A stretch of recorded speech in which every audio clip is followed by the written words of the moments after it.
Hello everyone, আসসালামু আলাইকুম। কেমন আছেন সবাই? আশা করি ভালো আছেন। আমিও ভালো আছি। এই তো সকাল সকাল ঘুম থেকে উঠে গেলাম। শীতের মধ্যে ঘুম থেকে উঠতে অনেক কষ্টই হয়, কিন্তু কিছু করার নেই, এক্সাম আছে। তারপরেই তো ফ্রেশ হয়ে নাস্তা করে নিচ্ছিলাম। আর নাস্তার মধ্যে এর থেকে বেশি কিছু আমার কখনোই খাওয়া হয় না। আর এই খাবারটা তো একদম আমার কাছে অমৃতের মতো লাগে, পাউরুটি দিয়ে চা। এই তো নাস্তা শেষ করে রেডি হয়ে গেলাম, আর ঠোঁটে হালকা করে লিপ গ্লোস দিয়ে নিচ্ছি, যেহেতু শীতের সকাল। জেরিন তুলি কল দিতেছিল, তাই তাড়াতাড়ি করে বের হয়ে গেলাম। তো ওই দিন যারা ভিডিওটা দেখছেন তারা হয়তো খেয়াল করবেন যে এই বিড়ালটা ওই দিনও আমি গেট খোলার সাথে সাথেই তাকিয়েছিল আমার দিকে এইভাবে।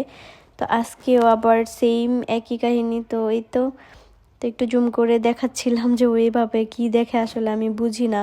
আমি যতবারই বাসা থেকে বের হই বা কোথাও যাওয়ার জন্য বের হই বা বাসায় ঢুকি, মানে এই বিড়ালটার সাথে দেখা হয়। তো বা কারো পোষা বিড়াল, তাই আমাদের বাসার আশেপাশেই থাকে। তো যাই হোক, এই তো ঢং করতে করতে চলে যাচ্ছি। এখন অনেকেই বলবে যে 5 টাকা, এটা আবার দেখানোর কি আছে।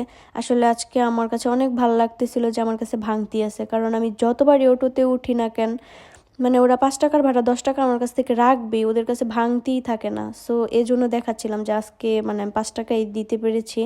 এই তো বাস স্ট্যান্ড চলে আসলাম, এসে দেখি দুইজনই আমার জন্য ওয়েট করতেছিল। আর একটা মজার বিষয় হচ্ছে, 5টা সিএনজি এক সিরিয়ালে দাঁড়ানো ছিল, তাও পিছনে তিনজন তিনজন মেয়ে করে।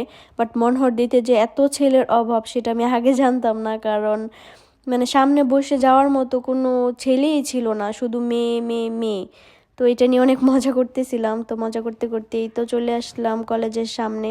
তারপর ব্যাগ আর হচ্ছে মোবাইল এগুলো জমা দেওয়ার জন্য একটা দোকানে চলে যাচ্ছি, কারণ এগুলো নিয়ে তো আর ভিতরে ঢুকতে দেয় না। তাই সবাই মানে দোকানে ব্যাগ ট্যাগ জমা রাখতে যাচ্ছিলাম। আর পরীক্ষা শেষে হল থেকে বের হওয়ার পর হাঁটা লাগে না, মানে কিভাবে যে সামনে আগায় যায় সেটা বুঝতেও পারি না। এত পরিমাণের ভিড় হয়, আর বিশেষ করে অটোগুলা, মানে কি যে বলবো, একদম খুব বাজে একটা অবস্থা হয়। এই তো রিক্সায় উঠে পড়লাম, আর রিক্সায় ওঠার পর একজন না একজন একটু কষ্ট করে যেতেই হয়, কারণ তিনজন একসাথে বসতে একটু কষ্টই হয়। আর আমাদের এই প্যারাগুলো দেখে তিনজনের কাছেই ভালো লাগতেছিল, তো ভাবলাম যে তিনজনে 3টা কিনে নিই, খেতে খেতে যাব। আর যতই 3টা 6টা 5টা কিনি না কেন, বাট একজনেরটা আরেকজনের না খেলে মানে আমাদের ভালোই লাগে না। হয়তোবা এটাই বন্ধুত্বের আসল মজা। তো যাই হোক, ওরা দুজনই আমার পেয়ারাটা নিয়ে একদম একবার বলতে চলো ও খাবে ও খাবে, মানে এরকম। তো আমি দিতেছিলাম না, তো জেরিন অবশেষে মানে খেয়েই ফেললো, আমি খাবার আগেই ও খেলো। তো যাই হোক, এটাই দেখাচ্ছিলাম যে ও কতটুকু নিল আর কি।